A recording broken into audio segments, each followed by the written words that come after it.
Hi guys, welcome to my channel. இன்றைக்கி நான் பார்க்க போகிறது மட்டன் மசாலா குழம்புங்க. நல்ல சண்டேக்கு நல்ல ஒரு வெயிட்டான இன்றைக்கி பார்க்க போகிறோம். வெயிட்டான சமையல் மட்டன் மசாலா குழம்பு. வாங்க எப்படி செய்யுதுன்னு பார்க்கலாம். இப்போது ஒரு குக்கரில் நம்ம 1/2 கிலோ மட்டன் போட்டு கழுவி நான் தனியாக எடுத்து வச்சுருக்கோம். குக்கரில் போட்டுட்டு மஞ்சத்தூள் போட்டு ஒரு 5 விசில் வச்சிடலாம். இப்போ நம்ம வெறும் கடாயில் பட்டை, லவங்கம், ஏலக்காயெலாம் போட்டு நல்லா வறுத்துடலாம்.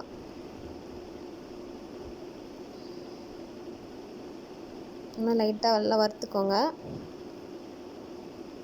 வறுத்துட்டு அது கூட கொஞ்சோண்டு சோம்பு ஆட் பண்ணிக்கோங்க. அதுவும் நல்லா வறுத்துடலாம். இப்போ தனியாக அதை எடுத்து வச்சிடலாம். இப்போ நம்ம அதே கடாயில் கொஞ்சம் எண்ணெய் ஊற்றிக்கலாம். 2 தக்காளி, 1 வெங்காயம் போட்டு நல்லா அதுவும் வதக்கிடலாம்.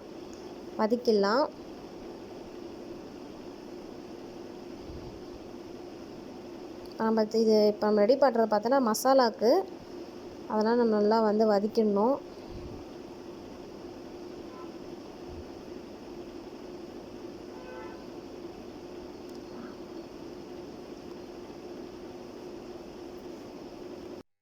இது நல்லா இருக்குங்க. இது ஒரு டிஃப்ரெண்ட்டான டேஸ்ட் வரும். அது கூட நம்ம கொஞ்சோண்டு கருவேப்பிலை ஆட் பண்ணிக்கலாம். தேங்காய் ஒரு 2 பத்தங்க நல்லா சிறுவாக கட் பண்ணி இதையும் போட்டு நம்ம நல்லா போட்டு வதக்கிடலாம். நல்லா பச்சை வாசனை போகிற அளவுக்கு நல்லா வதக்கிடுங்க. இப்போது அதை தனியாக எடுத்து வச்சுட்டோம் பாருங்கள். அதை நல்லா ஆறட்டும்.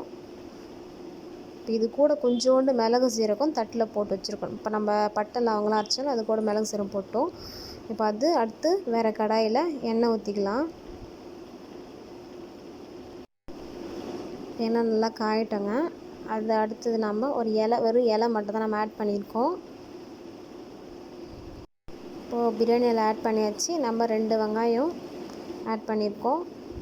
அதையும் போட்டு நல்லா நம்ம வதக்கிடலாம். அது கூட கொஞ்சோண்டு கருவேப்பிலை போட்டு அதுவும் சேர்த்து வதக்கிடுங்க.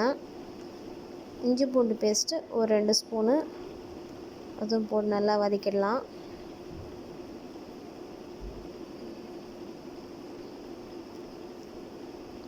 நல்லா வதக்கியாச்சு. அதுக்கப்புறம் நம்ம அது கூட 2 தக்காளி கட் பண்ணி வச்சுருக்கோம். அதுவும் ஆட் பண்ணிடலாம். நல்லா ஆட் பண்ணியாச்சு. உப்பு உங்கள் தேவைக்கு ஏற்ற உப்பு ஆட் பண்ணிக்கோங்க. அப்புறம் மஞ்சத்தூள் கொஞ்சம் ஆட் பண்ணிக்கோங்க. இதுவும் நல்லா போட்டு நல்லா வதக்கிடலாம்.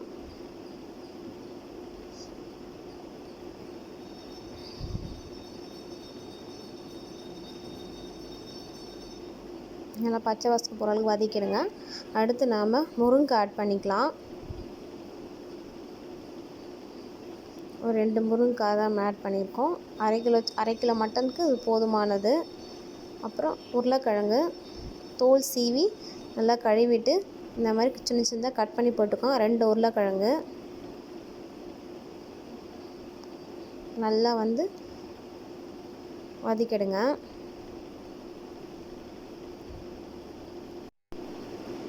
சும்மா நல்லா ஒரு அளவு பரட்டிடுங்க. நல்லா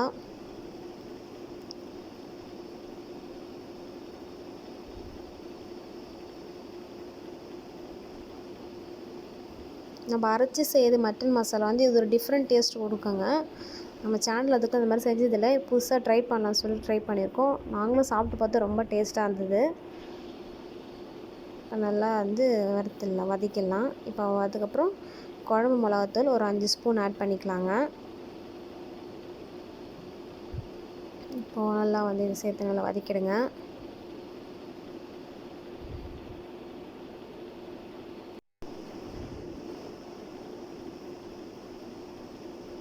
இப்போ எல்லாத்தையும் ஆட் பண்ணியாச்சு. நல்லா வதக்கிடுங்க. இப்போ குக்கரில் மட்டன் வெந்துடுச்சான்னு பார்க்கலாம். பாருங்கள், குக்கரில் மட்டன் நல்லா வெந்துடுச்சு. இங்கே அதில் இப்போ எடுத்து காமிக்கிறேன்.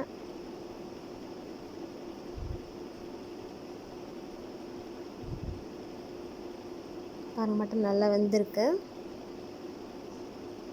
இப்போ நம்ம வதக்கினது கூட இந்த மட்டன் தண்ணி எல்லாத்தையும் வேக வச்சுருக்கும் போது அதை மொத்தத்தையும் சேர்த்து நம்ம ஆட் பண்ணிடலாம். அதையே தண்ணி யூஸ் பண்ணுங்கள். அந்த தண்ணியில் மட்டன் தண்ணியில் கீழே ஊற்றிடாதீங்க. எல்லா தண்ணியும் போட்டு நம்ம நல்லா இப்போ நல்லா கிளறி விட்டுருங்க.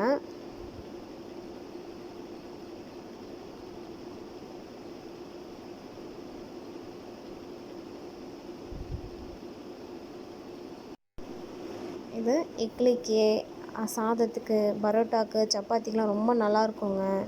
நம்ம ஒரு சொம்பு தண்ணியும் ஆட் பண்ணியாச்சு. இப்படி கிளறி விட்டுருங்க. இப்போ நம்ம இந்த மசாலாலாம் போட்டோம் பார்த்திங்களா, அதை ஒன்றாத்தையும் போட்டு மிக்சியில் அரைச்சிடலாம். வதக்கினது அப்புறம் நம்ம வறுத்தது எல்லாத்தையும் ஒன்றா போட்டுடலாம். இப்போ நம்ம அரைச்சி வச்சாச்சு. நம்ம குழம்பு நல்லா கொதிச்சிடுச்சு பார்த்திங்களா, தண்ணி ஊற்றுனதுலாம். இப்போ நம்ம அந்த மசாலாலாம் ஆட் பண்ணிடலாம், அரைச்சி வச்ச மசாலாவை. இப்போ குழம்பு நல்லா கொதிக்கட்டுங்க. உப்பு காரெலாம் டேஸ்ட் பண்ணி பார்த்துக்கோங்க. இந்த ஸ்டேஜ்லேயே பார்த்தீங்கன்னா உங்களுக்கு கரெக்டாக இருக்கும். பாருங்கள், எண்ணெய் நல்லா திரிஞ்சு வந்துடுச்சு. குழம்பு நல்லா கொதிச்சிச்சுங்க. பாருங்கள், இவ்வளோ சூப்பராக இருக்குது பார்க்கவே.